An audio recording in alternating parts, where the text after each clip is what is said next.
Pembangunan jalan tol Jogja Solo di Kecamatan Depok Sleman akan berdampak pada bangunan dan kampus yang terletak di pinggir ring road. Salah satunya adalah kampus Universitas Pembangunan Nasional atau UPN.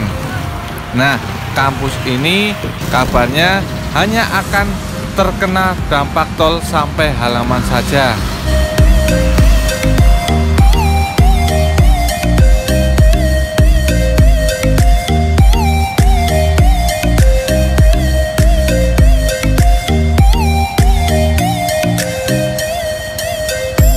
Lahan Universitas Pembangunan Nasional atau UPN Veteran Condong Catur Yogyakarta disebut sebagai yang paling besar terkena dampaknya dibanding kampus-kampus lainnya. Pejabat pembuat komitmen atau PPK, Satker Pelaksanaan Jalan Bebas Hambatan atau PBJH Yogya Solo dan Yogya Bawen, Wijayanto menyebut nama sejumlah kampus yang lahannya terdampak tol Jogja Solo. Di antara yang disebut adalah UPN Veteran, Amikom, dan Stikes Guna Bangsa. UPN yang akan terdampak paling besar, tapi hanya akan sampai halaman saja. Tapi paling banyak yang terdampak nanti ruko-ruko di pinggir jalan, kata Wijayanto. Wijayanto mengatakan UPN menjadi kampus yang paling besar terdampak lantaran di titik tersebut akan dibuat on-off tol. Karena itu, lahan yang dibutuhkan cukup banyak. On-off dibuat sekitar 30 meter, yang atas ada 30-70 meter, yang bawah sampai sekitar 160 meter jelasnya.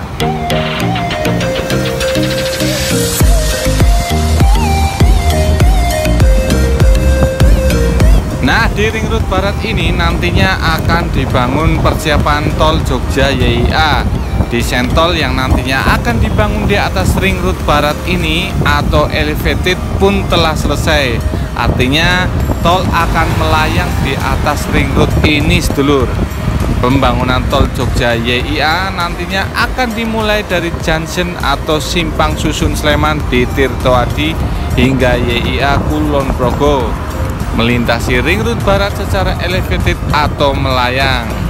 Otoritas kontraktor proyek tol bagian humas Jogja Solo Marga Makmur atau JMM, Rahmat Jasiman, menjelaskan lebar jalan tol yang ada di atas ring road barat mencapai 30 meter.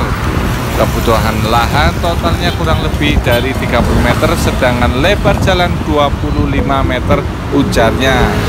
Nah, sekarang kita akan menuju bangunan berikutnya yang terdampak proyek tol Jogja YIA ya, sedulur. Ini jadi lebar lahan yang dibutuhkan melebihi lebar ruas ring road. Jika lebar ring road 21 meter, maka di kanan kiri ring road masih dibutuhkan masing-masing lahan seluas 4,5 meter untuk proyek tol Jogja Solo seksi 3 ini. Ya, jadi mohon maaf tadi ring road ini untuk tol Jogja YIA ya. Tapi ini untuk tol Jogja Solo seksi 3 dulu diralat. Nah, karena setiap lahan dan bangunan dengan jarak 4,5 meter dari ring road di trase yang sudah ditentukan akan terdampak. Dan ini salah satu bangunan yang terdampak lagi sedulur. Tadi ada kampus veteran, yang ini adalah kantor polisi ya. Ini Kepolisian Negara Republik Indonesia yang berada di Sleman. Oke, sekarang kita coba putar balik ya sedulur. Nah, ini nanti jalan tolnya juga akan sebelahan dengan flyover yang ada di Jombor ini, flyover Jombor. Nah, saya coba putar balik ya untuk melihat lahan yang atau bangunan terdampak proyek tol Jogja Solo seksi 3. Ini yang ada di Ring Road Barat.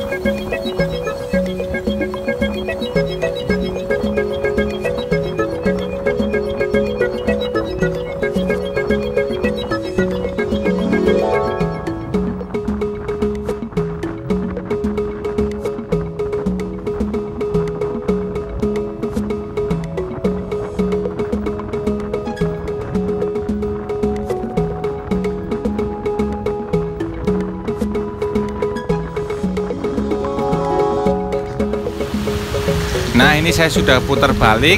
Ini saya berhenti di depan Monjali ya, Monumen Jogja Kembali. Ini pun lahan yang di depan terdampak proyek tol Jogja Solo seksi 3. Nah, ini patoknya tepat berada di pintu masuk atau loket ke Monjali. Dan ini tadi yang kantor polisi juga hanya sebagian saja. Ini ada patok-patoknya berada di depan ya sedulur. Nah, ini untuk kantor polisinya. Dan ini satu lagi ada rumah sakit JIH. Jadi ini bangunan selanjutnya yang akan terdampak proyek tol Jogja Solo seksi 3. Ini hanya di pintu masuk. Nah, jadi itu ya tadi sedulur beberapa bangunan-bangunan yang terdampak proyek tol Jogja Solo seksi 3 nantinya. Jadi sekian dulu video dari saya. Terima kasih yang sudah menonton. Like jika suka, dislike jika tidak suka, dan jangan lupa subscribe serta nyalakan tombol loncengnya agar tidak ketinggalan informasi terbaru dari kami. Terima kasih. Wassalamualaikum warahmatullahi wabarakatuh.